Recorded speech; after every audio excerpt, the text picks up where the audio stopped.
Immigration protests again threatening to break out around the country this day, Cinco de Mayo, including at least two focused on Trump Tower in New York City. Protesters nicknamed these the Anti-Trump Fiesta and La Marcha de Mayo. They're protesting for things like better protection for illegal immigrants. This as three members of the violent MS-13 gang, many of its members are here illegally from Central America, places like El Salvador. They have been charged in a machete attack in New York on Long Island. The three illegal immigrants attacked a 19-year-old because they, quote, did not like the way he laughed.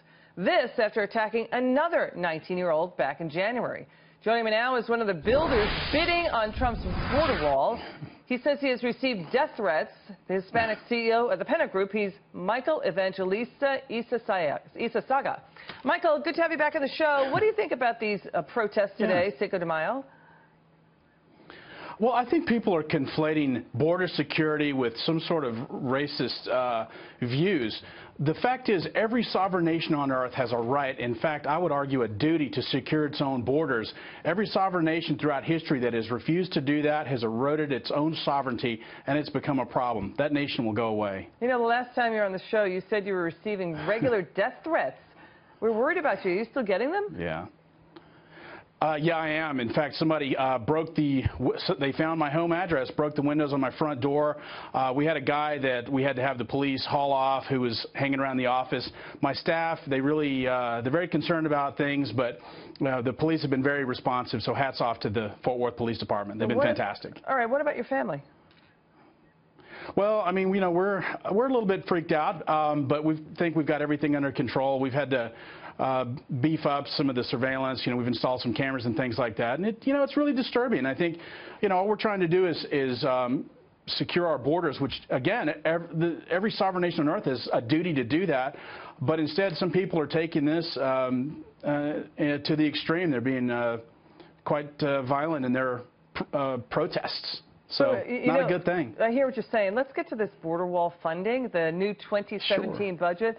It only provides funds for a certain number of miles of fence, not full funding for an entire border wall. I mean, we know you've got a vested stake here. You are bidding on a contract for it. But in your opinion, is that enough for border security? Well, I think what the budget is, it just depends on what you mean by enough. I mean, obviously, they've said that the budget is $21.6 billion. I think that's going to be enough to put in a border wall. Having crunched the numbers, we know exactly what it would cost, and it's about that. But in terms of the funding right now that we've got today, it's not enough. We definitely need more funding. Michael, no question. The flip side of this debate has been, a border wall also keeps people in, like East Berlin. Some people, libertarians, don't like the wall. What do you say to that?